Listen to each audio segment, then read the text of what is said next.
को तो जल्दी मरेगा। तो इस प्रकार इस ज्ञान को आधार बनाकर भक्ति सफर को तय करो, डगमग ना होना। क्योंकि दास का उद्देश्य है आपको पहले तो इस ज्ञान से परिचित कराऊं और इस समाधान और भक्ति विधि से परिचित कराऊं कि इस विश्व में इस दास के अतिरिक्त धरती पर 21 ब्रह्मांड में भक्ति मार्ग नहीं है और ज्ञान नहीं है। जब यहाँ भी आपको लाभ नहीं है तो उसके दो कारण है। एक तो ये है आपके जो पूर्व जन्म के पापों की सर्दी ज्यादा है और उसका प्रोटेक्शन यही है कि सिमरन बढ़ा और दान धर्म भी बढ़ा और डगमग ना हो, लगा रहे, इसीलिए ठीक हो जाएगा। दूसरा कारण ये है कि आप कोई गफलत कर देते हो, आपका कनेक्शन कट गया होगा, पुनरुपदेश ले अपनी गलती स्वीकार करे, भविष्य में गलती नहीं करे। जैसे कनेक्शन कट जाता है बिजली का, पावर का, तो वो पावर अपना काम थोड़ी करेगी आपके घर पर, ना पंखा चले, ना मोटर, ना चक्की, तो वो बात बिगड़ेगी। जो पावर ने काम करना था वो कनेक्शन ने कट गया, तो नाम सुचारू रखना पड़ेगा। तो यहाँ कहते हैं सतगुरु के दरबार में कमी काहे की ना, अंसा मोद नहीं पावता त्रिचूक चाकरी में। यदि परमात्मा की रजा आप पर नहीं हो रही है तो आपकी कोई भक्ति में, कोई श्रद्धा में कोई कमी है, चूक है, उसको सेट कर और फिर सारा काम ठीक हो जाएगा।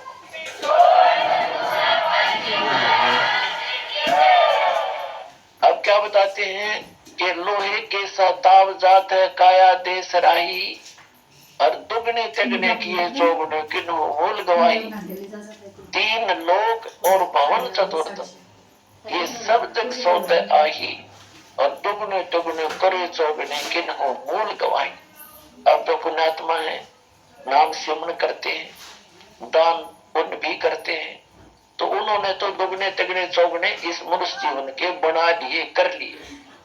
और तो इसके विपरीत कर रहे हैं, सत भक्ति करते नहीं, गलत संतों के फंसे बड़े हैं और या कति भक्ति नहीं करते, अपना जो पूर्व का जन्म का संस्कार से प्राप्त है उससे मस्ती मार रहे हैं, तो अपना जीवन नाश कर रहे हैं मनुष्य का। फिर क्या बताते हैं, जब आप संसार छोड़कर जाओगे वहां पर यम के दूत ले जाएंगे आपको पकड़कर, जो भक्ति नहीं करते और जो सत भक्ति करते हैं परम संत से पूर्ण परमात्मा की, तो वो जाएंगे जहाज में बैठ के, विमान में बैठ के।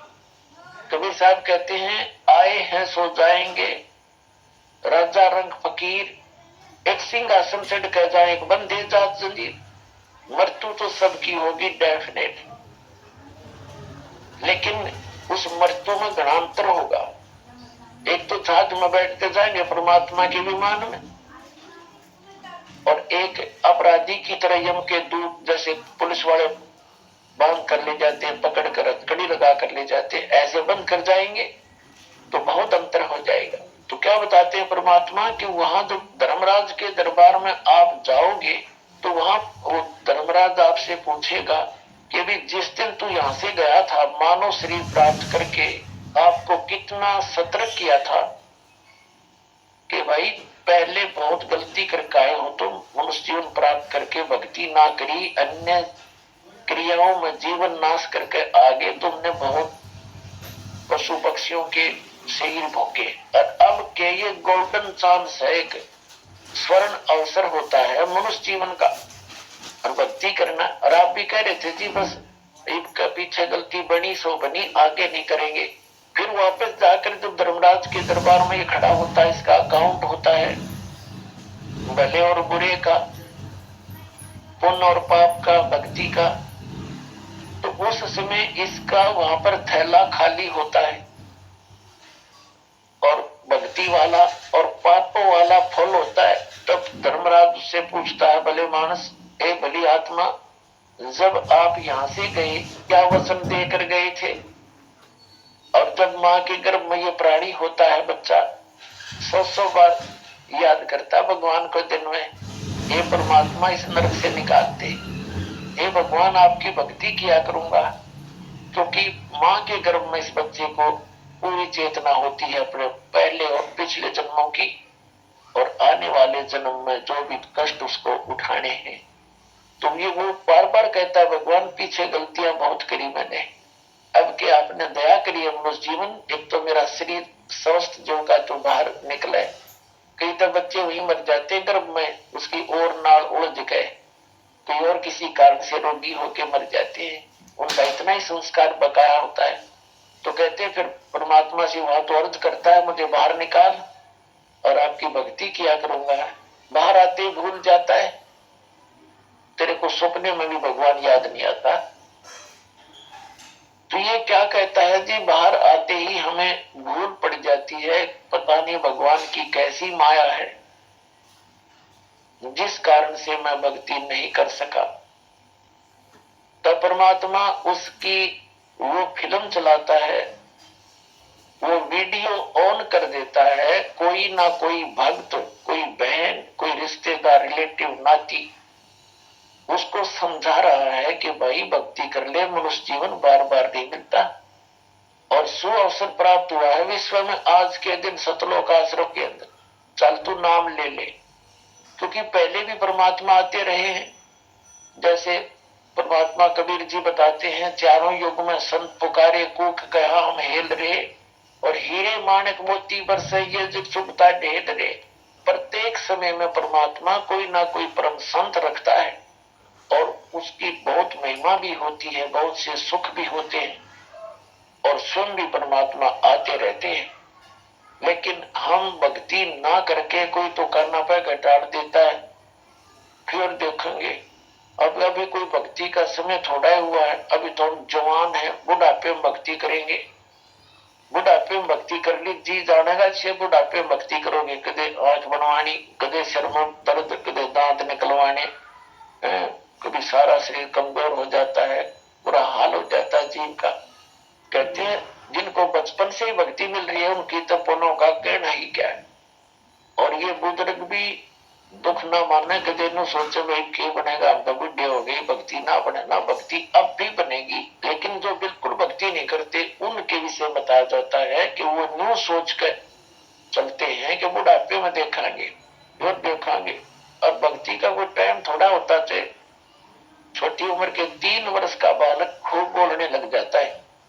वेद में भी प्रावधान है कि 3 वर्ष के बालक को परमात्मा के नाम की शिक्षा पर लगा देना चाहिए।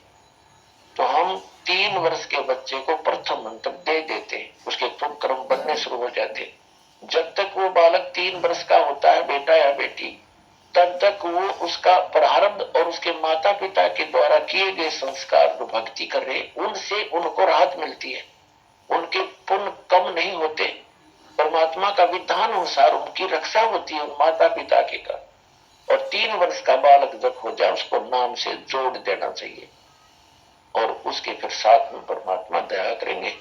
और छोटे बच्चे की सभी जो गलतियां भी अक्षमा होती हैं, और जब बच्चा द्वितीय मंत्र प्राप्त कर लेता है 8 वर्ष के बाद, अब हम पहले 10 वर्ष में देते थे, 8 वर्ष का होते ही हम सतनाम दे देते, तो उसको माफी होती है और उसको सतर्क रखे, नाम खंड ना करें, क्योंकि थोड़ा थोड़ा जब वो समझदार होता जाता है उसको इस मार्ग से डराए और फिर इस मार्ग पर लगा रहे, तो फिर उसको सतनाम दे दिया जाता है। तो इस प्रकार ये भक्ति का क्रम आपका प्रारंभ होता है। सद भक्ति मिलने के बाद जीव का जो जीवन है वो सफल होता है। तो कहने का भाव ये है कि वो क्या कहता है वहां पर कि हे भगवान हमारे को किसी ने बताया नहीं, तो फिर उसको ये याद दिलाया जाता है कि देखो ये व्यक्ति आपको क्या कह रहा था और आप क्या बकवाद गढ़ रहे थे, किसने देखा भगवान, देखी जागी। तो पुणात्मा जैसे आप जी प्रथम बार किसी अपने मित्र से या कोई रिश्तेदार से प्रथम बार जिक्र चलाते हो जो इस मार्ग में नहीं लगा हुआ है, तो आप उनको समझाने की चेष्टा करते हो भक्ति कर लो, भक्ति ना करोगे तो गधे कुत्ते सूअर बन जाओगे। तो बगैर ज्ञान का व्यक्ति ये कहता है देखी जागी, पहले कहेगा किसने देखा है, फिर क्या कहता देखी जागी जो होगी, सारा संसार जाएगा वहां हम चले जाएंगे। तो पुण्यात्माओं क्योंकि हम जिस संसार में रह रहे हैं समाज में, वहां पर भक्ति ना करने वालों क्या दिखता है? भक्ति करने वाला कोई इक्का दुक्का है, और जो अन्य संतों के शिष्य हैं वो भक्ति का नाम नाम उनके पास कर रहे हैं, उनको भक्ति नहीं है। वो संसारिक व्यक्तियों से भी गलत कार्य कर देते हैं वहां पर। तो आम समाज इस बात से दुखी हो जाता है कि ये नाम ले रहे, बीड़ी ये पीवे, शराब ये पीवे, और सारा ड्रामा नो का ब्याह शादी में सारे काम करें, तो भक्ति में बिना भक्ति में अंतर क्या रह गया? तो इससे भी समाज इस भक्ति से दूर होता चला जाता। तो फिर वो क्या कहता है कि किसने देखा है, और फिर को देखी जाएगी, जो होगा सबके साथ होगा, हमारे साथ हो जाएगा। अब फिर कद अपने पास से क्या देखेगा? तू फिर तो कुमार देखेगा, 2.5 मन का बोरा कट पे मारेगा लटकटिया पे। तो देखना है तो उस आपत्ति के आने से पहले देख, और परमात्मा के वचनों पर विश्वास कर, ताकि जीवन कल्याण हो। तो उस समय तो ये कह रहा था वो व्यक्ति जब धर्मराज के पास खड़ा है, और किसने देखा देखी जाएगी, तो उस समय वो एक बहाना मिलाता है कि भगवान को पता ना लग गया, हे परमात्मा मुझे किसी ने बताया कोई भक्ति कर ले, मुझे ज्ञान नहीं था, बाहर आते ये पता नहीं कैसे पत्थर पड़े बुद्धि पर। तब उसका वो वीडियो चला दी जाती है, वो दोनों बतलाते दिखाई देते हैं, और आप क्या बोल रहा होता है, तब वो नीचे गर्दन कर लेता है। तब धर्मराज कहता है चल बढ़ गया। तब परमात्मा कहते हैं आछे दिन पीछे गए, गुरु से किया ना हेत, अब पछतावा क्या करे, मेरा चिड़िया चुगी खेत।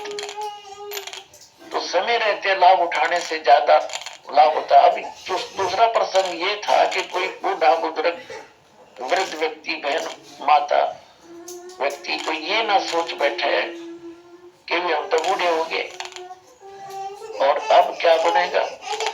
देखो उनके लिए बहुत बड़ा, उनके लिए भी गोल्डन चांस है कि जो जीवन गया वो तो बाढ़ में गया, उसका तो उसमें तो पाप इकट्ठे करे, पुण्य तो हुआ ही नहीं। फिर भी अब ये सोच कर, जैसे एक उदाहरण देता है दास, एक समय एक गांव में सत्संग कर रहा था ये दास। पहले गांव में जाते थे, 3 दिन वहीं उनके घर पाठ करते थे, 3 दिन सत्संग सुनाते थे माइक स्पीकर लगा के। जिन जब सत्संग कर रहे थे, उनका पिता उस समय लगभग 60-70 वर्ष का हो चुका था, 65 के आसपास। तो वो सत्संग के विरोधी था, उनके घर में सत्संग हो गया, वो दूसरे लड़के के घर में रहता था।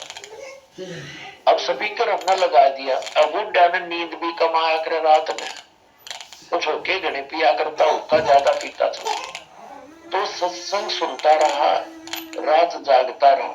अब स्पीकर चला जाता, कान बंद क्यों कर आदमी, नफरत तो थी उसको, कान तो बंद नहीं कर सका। तो उसने पहले दिन सत्संग सुना, दूसरे दिन सुना, और तीसरे दिन वो आके वहां आ गया जहां सत्संग कर रहे थे।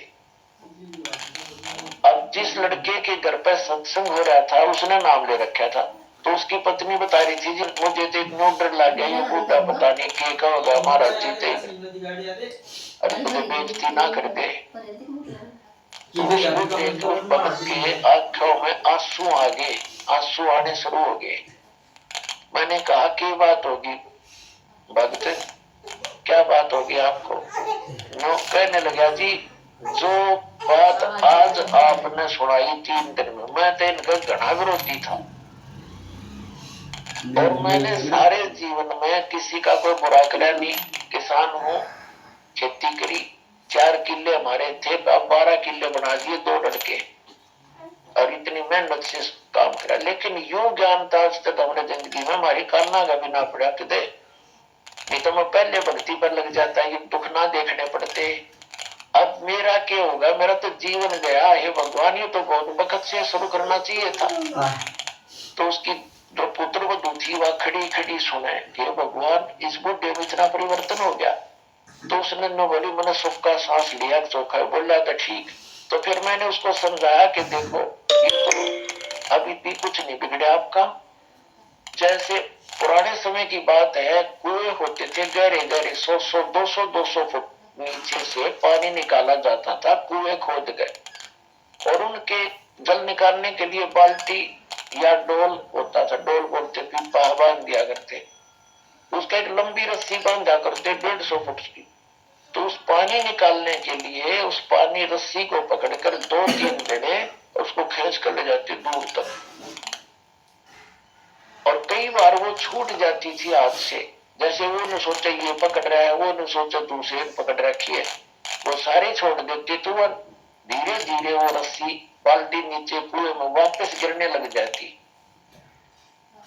तो मैंने उससे कहा कि ऐसे वो बाल्टी कुएं में गिर रही हो और वो निज्जू यानी रस्सा लट घिसकता हुआ आ रहा हो और उसको कोई भाग दौड़ कर पकड़ ले तो उसका कोई हानि नहीं होती है। और नो सोचे तो ये गई तो गई, जान दे जान दे, वो जा तो रही है, वो तो खत्म होनी है, वो तो गिरनी ही है सारी की सारी रस्सी समेत बाल्टी कुएं में, और भाग दौड़ कर कोशिश कर ले और पूछड़ी भी मिल जाए, एंड ऑफ द रोप उस रस्सी का पिछला हिस्सा 6 इंच का भी उठा गया, पकड़ा गया, तो बाल्टी भी आ गई और पानी भी आ गया, कुछ भी ना बिगड़ा।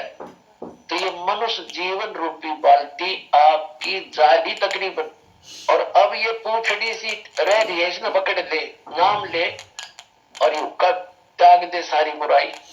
वो बोला जी हुक्का हुक्का पीऊं और कोई बुराई नहीं, मेरे शराब भी नहीं पी कभी जीवन, और किसी का बुरा सोचा भी नहीं, मतलब ही तो आपको घर बैठे मार्ग मिल गया, न ऋषियों ने ना मिला, उन्हें सर पटक लिए सारे पुण्यात्मा थे, बैटरी चार्ज थी आपकी, वो डिस्चार्ज होगी, खत्म होगी, आपने कुछ नहीं किया, आपका पूर्व का संस्कार मिला और अब आप शुरू कर दो। उसने भक्ति शुरू कर दी, 10 साल और जिया वो, 12 साल, और खूब भक्ति करी, सारा शरीर स्वस्थ आखिरी दम तक। वो बोला जी कदे जुकाम भी नहीं हो गया, नाम लिए पाछे सारी बुराई छूट गई यानी वो काली। तो पुण्यात्मा अब इस प्रकार सत भारत के बारे में बताते हैं कि फिर ये दम टूटे पिंडा फूटे हो लेखा दरगाह माही, उस दरगाह में मार पड़ेगी तेरी यम पकड़ेंगे बाही। जब वहां जाओगे यम के दूत पकड़ के ले जाएंगे, यहाँ चाहे राष्ट्रपति बन रहा हो इस पृथ्वी का, पूरी पृथ्वी का, भगवान के दरबार में इस सत भक्ति और गुरु से प्राप्त नाम प्राणी की ही वहां इज्जत रहती है। न वैसी विराट माटी करे उन्हें कोई ना देखता यू क्या था, उनको सब पता है क्या था ये, पिछले जन्म पुण्य कर्म थे उनके कारण से प्रधानमंत्री बन गया, भक्ति करी नहीं, अगले जन्म में गधा बनेगा वो, बता यहाँ का खाक सुख है ये। एक नहीं, आप कसम को प्रमाण दिखा दे। कबीर साहब कहते हैं कबीर हरि के नाम बिना ये राजा रसम हो और माटी लगे कुमार के, फिर घास ना नहीं रहे कोई। पुण्यात्माओं जब हमें ये ज्ञान होगा कि सचमुच जो ज्ञान हमें दिया जा रहा है ये सारी सत्य है, तो तब हमें उस बात की दृढ़ता होगी और बुराई छूटेंगी, भगवान में रुचि बढ़ेगी। आपको एक थोड़ी सी झलक दिखाते हैं कि जो भक्ति भी कर रहे हैं और पूर्ण परमात्मा की भक्ति उनको मिली नहीं, और जैसे जिस स्तर की वो साधना करते हैं और सच्ची लगन से करते हैं, फिर भी उनके जन्म और मृत्यु का यो दीर्घ रोग नहीं कटता। और हमारा उद्देश्य है इस परमात्मा कबीर जी का, जो हमारे सब के मालिक हैं, पूरे विश्व के सभी प्राणियों के, वो एक ही मालिक, एक ही मात्र परमात्मा है, हमारे पिता हैं, हमारे जनक हैं, हमारे दुख में दुखी होने वाले वही है। तो उन्होंने ही आकर के हमें ये ज्ञान दिया है कि जो ये सत भक्ति आप नहीं करोगे, जो मैं बताने आया हूं, परमात्मा कहते कबीर जी, उसके अतिरिक्त आप किसी भी सतर्की से सच्ची लगन से भक्ति कर रहे हो तो भी आपका जन्म और मृत्यु का रोग नाश नहीं होगा। जैसे श्रीमद् भगवत गीता अध्याय नंबर 2 के श्लोक नंबर 12 में, अध्याय नंबर 4 के श्लोक नंबर 5 और 9 में, गीता अध्याय नंबर 10 के श्लोक नंबर 2 में गीता ज्ञानदाता कहता है कि अर्जुन तेरे और मेरे बहुत जन्म हो चुके, तू नहीं जानता मैं जानता। फिर गीता अध्याय नंबर 8 के श्लोक नंबर 5 और 7 में ये कहता है कि मेरी भक्ति कर और युद्ध भी कर और मुझे ही प्राप्त होगा, तू चिंता मत करे, शोक ना कर। फिर गीता ज्ञानदाता से अर्जुन ने पूछा 7वें अध्याय के 29वें श्लोक में कि आपने 29वें श्लोक में जिस तत्ब्रह्म के बारे में बताया है, जो व्यक्ति जरा और मरण से छूटने का प्रयत्न करते हैं, यही जरा माने बुढ़ापे का कष्ट और मरण माने मृत्यु, तो वो उस तत्ब्रह्म से परिचित हैं, सारे दातम ज्ञान से परिचित हैं और सभी कर्मों से परिचित हैं। वही प्राणी उस जरा और मरण के संकट से छूटने का प्रयत्न करते हैं। इस संसार की किसी वस्तु की वो डिमांड नहीं करते, इच्छा नहीं रखते। तो अर्जुन ने 8वें श्लोक में गीता में पूछा कि किम तत्परम, वो तत्परम क्या है। 8वें अध्याय के 3रे श्लोक में गीता ज्ञानदाता ने उत्तर दिया कि वो परम अक्षर ब्रह्म है। अब गीता ज्ञानदाता अध्याय नंबर 8 के श्लोक 5 और 7 में अपने विषय बताता है कि मेरी भक्ति कर मुझे प्राप्त होगा, इसमें कोई शंका नहीं, लेकिन युद्ध करना पड़ेगा। अपना मंत्र बताता 8वें अध्याय के 13वें श्लोक में कि ओम इति एकाक्षरम ब्रह्म व्यवहारन मामनुषमन यह प्रियाति तदम देहम सयाति परमागति। मुझ ब्रह्म का गीता ज्ञानदाता ये ब्रह्म है, श्री कृष्ण जी प्रवेश करके बोल रहा है। मुझ ब्रह्म का केवल एक ओम अक्षर है और कोई मंत्र नहीं है। इसके अतिरिक्त जो जाप करते हैं वो अन्य मंत्र दिए जाते हैं, वो मोक्ष मार्ग के नहीं है, वो शास्त्र विदिता का मनमाना आचरण है। कहता है मेरा एक ओम मंत्र है, तो इसका साधना अंतिम शास्त्र करता है तो ओम से मिलने वाली जो परम गति है वो आपको प्राप्त हो जाएगी। लेकिन युद्ध भी करना पड़ेगा, मेरी भी जन्म मृत्यु होती है, तेरी भी होती है, ये होती ही रहेंगी। इसलिए 18वें अध्याय के 62वें श्लोक में कहता है कि अर्जुन तू सर्व भाव से उस परमेश्वर की शरण में जा, उसकी कृपा से ही तो परम शांति को और सनातन परम धाम को प्राप्त होगा। सनातन परम धाम जहां जाने के बाद साधक फिर कभी जन्म मृत्यु में नहीं आते। गीता अध्याय नंबर 15 के श्लोक नंबर 1 से 4 में बताया है कि अर्जुन जब तत्वदर्शी संत तुझे मिल जाए, 4थे श्लोक का निष्कर्ष बता रहा हूं 15वें अध्याय का, उसके पश्चात परमेश्वर के उस परम पद की खोज करनी चाहिए जहां जाने के बाद साधक फिर लौटकर कभी संसार में नहीं आते। और जिस परमात्मा ने सब संसार रूपी वृक्ष की रचना की है, यानी सबका जो मालिक है, रचनहार है, केवल उसी की भक्ति करो और की नहीं करनी। गीता ज्ञानदाता अपनी भक्ति को भी मना कर रहा है।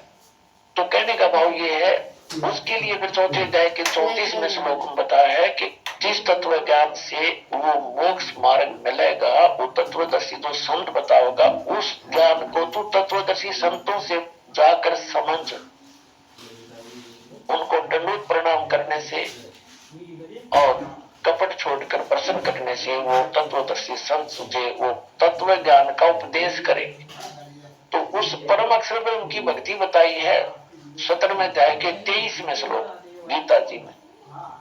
ओम तत्सत इति निर्देश ब्रह्मण त्रिवेद समर्थ है। ब्रह्मण माने सच्चिदानंद घन ब्रह्म का, यानी परम अक्षर ब्रह्म की साधना 3 मंत्र से होती है, उसकी प्राप्ति। ओम तो सीधा ही है ब्रह्म का, इसको सरपुरुष भी कहते हैं ब्रह्म को, और तत् है ये सांकेतिक है, सत भी कोड वर्ड है सांकेतिक। ये दोनों मंत्र इस विश्व में पुण्यात्माओं किसी को ज्ञान नहीं, इस दास के अतिरिक्त।